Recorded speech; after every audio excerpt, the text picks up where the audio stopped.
Skandal duit triliunan, siapa sebenarnya yang bermain? Duit untuk rakyat, jadi rebutan pejabat bersama oligarki. Oleh Christovita Wiloto, Chairman Strategik Indonesia, ada sebuah drama besar yang sedang bergulir di negeri ini. Bukan drama biasa, tetapi drama yang menyangkut duit ratusan triliun rupiah. Duit yang seharusnya dipakai untuk kepentingan rakyat, tiba-tiba jadi rebutan di antara para pejabat, bersama oligarki. Dan rakyat hanya bisa menonton, sambil menanggung akibatnya lewat pajak yang makin tinggi, biaya hidup yang makin berat, dan perumahan yang masih sulit dijangkau. Mari kita buka satu persatu kronologi dari kisah mendebarkan ini. Kronologi drama duit ratusan triliun. Pertama, muncul kabar bahwa Menteri Purbaya memindahkan uang sebesar 200 triliun rupiah. Uang ini katanya untuk menggerakkan ekonomi, kredit usaha, dan program lain yang menyentuh masyarakat. Namun sebelum langkah Purbaya Yudisadewa, Menteri Keuangan Republik Indonesia ini, ternyata sudah ada gerakan diam-diam dari Marwarar Sirait, Menteri Perumahan dan Kawasan Permukiman Republik Indonesia. Ia lebih dulu mengambil kebijakan lewat program Giro Wajib Minimum di Bank Indonesia, yang diturunkan dari 5% menjadi 4%. Dari situ, ia bisa memindahkan uang sekitar 130 hingga 150 triliun rupiah. Bedanya jelas, Marwarar Sirait, Menteri Perumahan dan Kawasan Permukiman Republik Indonesia memakai dana itu khusus untuk program perumahan rakyat. Purbaya Yudisadewa, Menteri Keuangan Republik Indonesia, mengalokasikan dana untuk berbagai macam sektor. Keduanya terlihat sama-sama pintar, tetapi rakyat mulai bertanya, duit sebesar itu sebenarnya milik siapa? Apakah benar dana Bank Indonesia bisa dipindahkan sesuka hati? Apakah itu uang negara, atau uang pemerintah? Atau malah uang yang seharusnya tidak boleh disentuh? Bukti-bukti yang muncul, pengakuan terbuka di acara publik. Kepala Staf Kepresidenan, M. Kodari, secara belak-belakan menyebutkan langkah Purbaya memindahkan 200 triliun. Bahkan ia memuji langkah Marwarar, arah yang sudah lebih dulu mengalirkan 150 triliun. Bayangkan ada uang tabungan sangat besar milik negara. Uang ini jumlahnya bukan miliaran, tapi sampai ratusan triliun rupiah. Lalu, di sebuah acara yang ditonton banyak orang, M. Kodari, seorang pejabat penting, bicara terus terang. Ia bilang, Purbaya mengambil uang 200 triliun untuk dipakai ke berbagai program. Tetapi arah sudah lebih cepat. Ia sudah lebih dulu mengalirkan uang sekitar 150 triliun, khusus untuk perumahan rakyat. Kodari bahkan memuji langkah arah itu di depan umum. Artinya, rakyat jadi tahu dari omongan Kodari sendiri bahwa ada dua pejabat yang sudah memindahkan duit ratusan triliun. Pertanyaan besar pun muncul di kepala rakyat. Uang sebesar itu aslinya milik siapa? Apakah memang boleh dipindahkan begitu saja?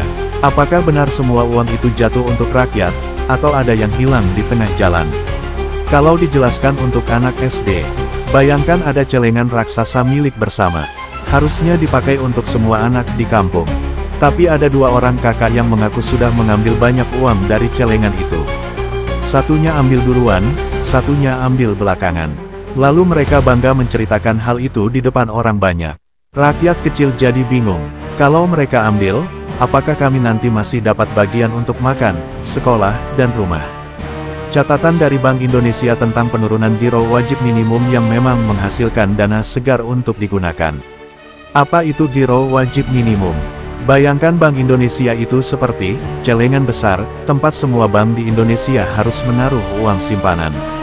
Uang ini bukan untuk dipakai seenaknya, tapi sebagai cadangan wajib supaya kalau ada masalah, bank tetap aman dan rakyat tidak kehilangan uangnya. Jadi setiap bank harus titip uang di Bank Indonesia, itu yang disebut Giro Wajib Minimum. Bagaimana ceritanya kalau diturunkan? Misalnya, awalnya setiap bank harus titip 5 koin dari setiap 100 koin yang dimiliki. Lalu Bank Indonesia menurunkan aturan jadi hanya 4 koin dari setiap 100 koin. Artinya, bank yang tadinya wajib menaruh 5 koin, sekarang hanya perlu menaruh 4 koin. Jadi ada 1 koin lebih yang bisa dipakai bank.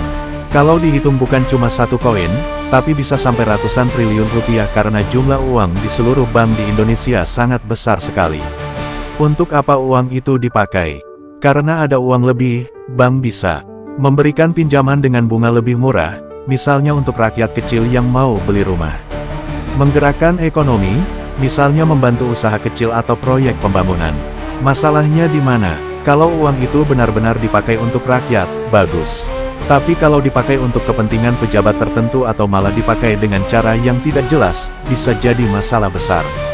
Karena ini bukan uang kecil, tapi uang ratusan triliun rupiah. Maka rakyat bertanya, apakah uang ini benar-benar dipakai untuk kebaikan rakyat, atau malah dipakai untuk hal-hal yang haram? Siapa yang memegang simpanan uang itu? Yang memegangnya sehari-hari adalah Bank Indonesia. Tapi karena uang itu milik negara, maka pemerintah tidak boleh seenaknya mengambil. Harus ada aturan yang disepakati bersama antara Bank Indonesia dan pemerintah. Siapa yang berwenang mengeluarkan uang tersebut? Yang punya kuasa penuh atas simpanan uang cadangan di Indonesia adalah Bank Indonesia. Bank Indonesia ini ibaratnya celengan raksasa milik negara. Semua bank di Indonesia wajib titip sebagian uangnya ke sana, supaya kalau ada masalah, bank tidak bangkrut dan uang rakyat tetap aman. Jadi, kalau ada pejabat mau mengeluarkan uang besar dari celengan raksasa itu, harus ada aturan resmi dan izin yang jelas. Tidak bisa sembarangan. Apa dampaknya bagi rakyat kecil kalau uang dipakai tidak jelas? Nah, disinilah masalahnya. Kalau uang ratusan triliun itu benar-benar dipakai untuk rakyat, hasilnya bagus. Rakyat bisa dapat pinjaman rumah dengan bunga rendah. Harga rumah bisa lebih terjangkau. Ekonomi bergerak, usaha kecil bisa dapat modal. Tetapi kalau uang itu dipakai tidak jelas arahnya, maka rakyat kecil yang jadi korban. Dampaknya bisa begini, pajak naik, karena duit negara dipakai untuk hal-hal yang tidak jelas, pemerintah mencari uang lagi dari rakyat. Caranya dengan menaikkan pajak bumi, pajak bangunan, dan pajak lainnya.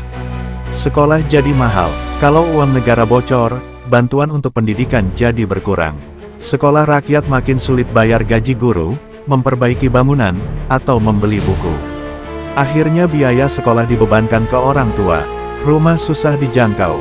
Uang triliunan katanya untuk program rumah murah, tapi kalau bocor atau hilang di tengah jalan, rakyat tetap tidak bisa beli rumah. Malah biaya sewa rumah makin tinggi.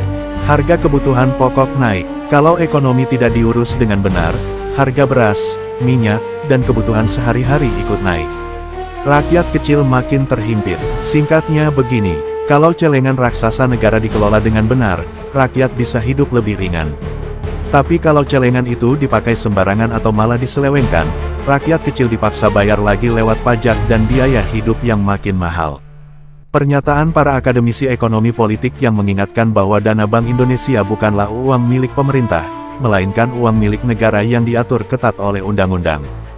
Jika tanpa mandat resmi, tindakan ini bisa dianggap pelanggaran serius. Maksudnya begini, uang yang ada di Bank Indonesia itu bukan milik pemerintah, tapi milik negara.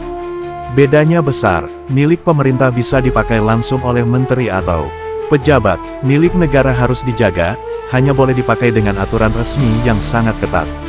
Jadi kalau ada pejabat mengambil uang dari Bank Indonesia tanpa izin resmi atau tanpa aturan hukum yang jelas, itu bisa dianggap pelanggaran berat.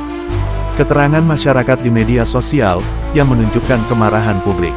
Ada yang bilang langkah ini seperti, buka kartu sendiri, dan ada juga yang menuding sudah terjadi korupsi sebelum uang itu benar-benar sampai ke rakyat. Maksudnya begini, ketika pejabat bicara terbuka soal pemindahan uang ratusan triliun, rakyat di media sosial langsung curiga dan marah. Ada yang bilang pejabat itu ceroboh, seperti, buka kartu sendiri, karena membocorkan hal yang seharusnya rahasia.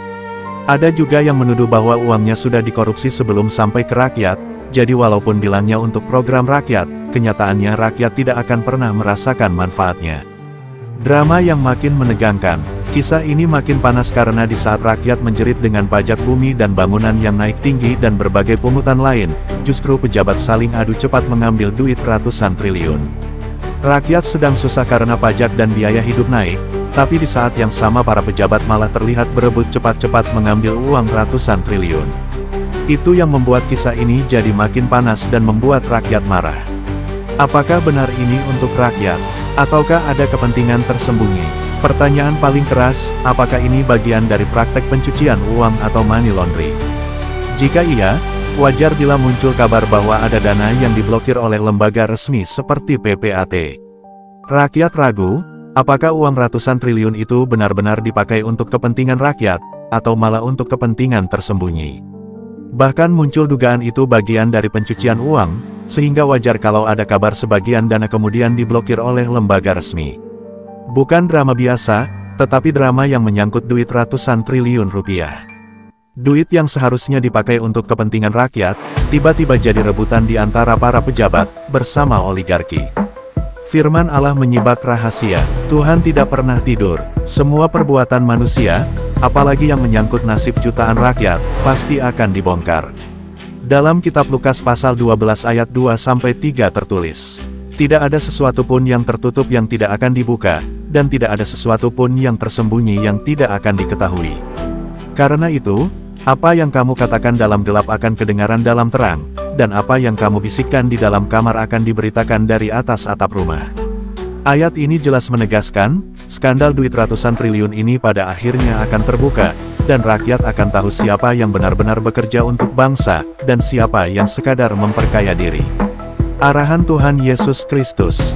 Dalam kasus ini, Tuhan Yesus Kristus memberi arahan yang sederhana namun tegas, jangan bermain dengan uang rakyat, jangan memperalat lembaga negara untuk kepentingan pribadi, dan jangan menutup mata terhadap penderitaan rakyat.